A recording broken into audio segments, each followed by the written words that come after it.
One piece के अंदर सबसे badass family monkey D family को माना जाता है, बट क्या हो अगर मैं कहूँ कि ऐसा नहीं है, बल्कि उनसे भी ज्यादा एक बैडएस फैमिली है जो कि और कोई नहीं बल्कि अपने सैंक्स की फैमिली है। एंड मैं ऐसा क्यों बोल रहा हूँ, क्योंकि सैंक्स फिगरलैंड गार्लिंग का बेटा है। और ऐसा क्यों, ये समझने के लिए हमको जानना पड़ेगा गार्लिंग के बीस्ट फॉर्म के बारे में, जो कि उसको सी डेविल इमुसामा से मिलेगी। एंड कैसे नॉर्स माइथोलॉजी से इंस्पायर होकर ओडा सेंसे ने हमको वन पीस की सबसे बैडएस फैमिली दी है, आइए जानते हैं।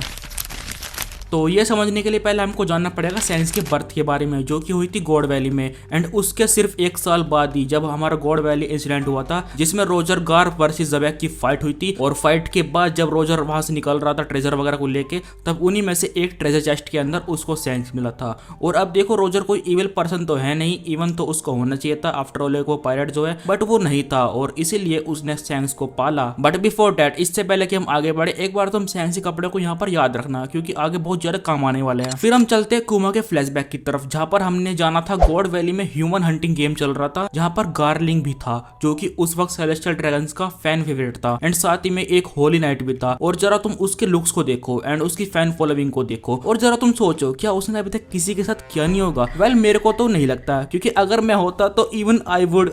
सो वेयर आई वॉज, यस, फिगरलैंड गार्लिंग का गौर से बनना। तो देखो, इतना तुमको भी अभी तक समझ में आ गया होगा, इस बंदे को भी इसकी खुद की फॉर्म मिलने वाली है विद सम अदर पर्क्स। लेकिन जो मेन ध्यान देने वाली चीज है वो है इसकी फॉर्म का इंस्पिरेशन, क्योंकि इसकी फॉर्म इंस्पायर्ड रहेगी नॉर्स माइथोलॉजी के एक वेयरवुल्फ से, जिसको माना जाता है कि उसने बहुत ज्यादा रोल प्ले किया था during the events of Ragnarok. And अभी वन पीस के अंदर भी कुछ सिमिलर इवेंट्स से चलने वाले हैं। लेकिन जिस चीज ने मेरा ज्यादा इंटरेस्ट पकड़ा वो था फेंड्रिर के 2 बेटे, जिनमें से एक होता है स्कोल, जो कि सन को चेस करता है, एंड एक होता है हाथी, जो कि मून को चेस करता है, और वो एक तरह से एनिमी भी होता है। अब देखो, वन पीस वर्ल्ड में जो स्कल नाम का बंदा है वो और कोई नहीं बल्कि अपना सैंक्स है, क्योंकि उसी ने सन गॉड को रिजरेक्ट किया है। और इसके बारे में मैंने तुमको इस वीडियो के अंदर बताया हुआ है, तो अगर तुमको जानना है तो जाकर चेकआउट कर लेना। साथ ही में सैंक्स का इतना अच्छा रिलेशनशिप होना है एल्बाफ वालों के साथ, जो कि लोग अपने सन गॉड निका and warrior God of Elbaf को पूछते हैं। देखो, ये कोई कोइंसिडेंस नहीं हो सकता। एंड जो यहाँ पर ये हाथी नाम का बंदा है, ये और कोई नहीं बल्कि अपने सैंक्स का ट्विन ब्रदर होने वाला है, जिसको हमने यहाँ पर भी देखा था। समझे कुछ?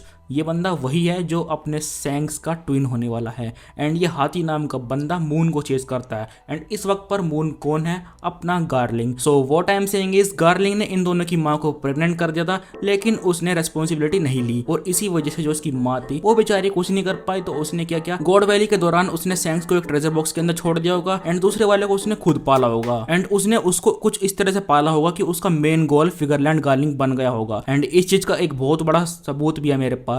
एंड ये सबूत इतना ज्यादा इंपॉर्टेंट है कि बहुत से लोग इसको ऐसे ही इग्नोर कर देते हैं। सो मैंने तुमको वीडियो के शुरुआत में बोला था ना कि सैंक्स के कपड़ों को याद रखना। अब जरा तुम सैंक्स के कपड़ों पर सिंबल्स देखो, मून, सन एंड स्टार्स। और अभी तुम जरा स्कल एंड हाथी के बारे में जो मैंने तुमको बताया उसको जरा याद करो, जहां मैंने बताया था सन एंड मून के बारे में। अब देखो, तुमको यहाँ से कनेक्शन समझ में आ गए होंगे। एंड हम वन पीस फैंस को अच्छे से पता है, ओडा सेंसे कुछ भी चीज को ऐसे फालतू में नहीं डालते, बल्कि उनको आदत है छोटे छोटे डिटेल्स डालने का, जिससे कि हम फैंस उनको कैच कर पाए एंड हम अपनी थ्योरीज बना पाए, और कुछ लोग प्रिडिक्ट भी कर पाए। लेकिन देखो, बहुत ही कम लोग होते हैं जो इन चीजों को समझ पाते हैं। एंड अब तुम लोग सोच रहे हो कि फिर ये स्टार कौन है, तो जरा तुम एक बार खुद फिगरलैंड गार्लिंग को सामने से देखो। ये बंदा सामने से पूरा स्टार ही लगता है एंड साइड से मून लगता है, तो इस बंदे का डबल रोल भी हो सकता है। लेकिन दैट्स नॉट ऑल। जैसे कि हमको पता है वन पीस वर्ल्ड में जियोसेंट्रिक मॉडल फॉलो होता है, जहां पर अपना अर्थ होता है इमू, एंड बाकी के 5 एल्डर्स होते हैं अपने प्लैनेट्स। अब देखो, यहाँ पर अपना सैटर्न जा चुका है, तो उसको रिप्लेस किया अपने मून ने, एंड ये भी अपने जियोसेंट्रिक मॉडल के अंदर आता है, और ये अर्थ के एकदम पास में होता है। और देखो, यहाँ पर अपने जो गॉड के रिएक्शंस है वो भी इससे कहीं ना कहीं समझ में आ जाती है कि जो ये अपना फिगरलैंड गार्लिंग होने वाला है, ये कुछ ज्यादा ही पावरफुल होने वाला है बाकी सबसे। और मैं ऐसा क्यों बोल रहा हूँ, क्योंकि देखो, तुम खुद ही देख लो यार, ये अर्थ के बहुत ज्यादा पास है। मैं मानता हूँ कि तुमको ये सुनने में अजीब लग रहा होगा, लेकिन अजीब बिल्कुल भी नहीं है। और इस बात का एक रियल लाइफ से एक प्रूफ भी देता हूँ मैं तुमको। जो अपना सैटर्न है ना, उसका भी एक मून है जिसका नाम है फेनरिर। और अभी क्या हुआ अपने वन पीस वर्ल्ड के अंदर, अपने सैटर्न को रिप्लेस कर दिया एक मून ने। समझ रहे हो?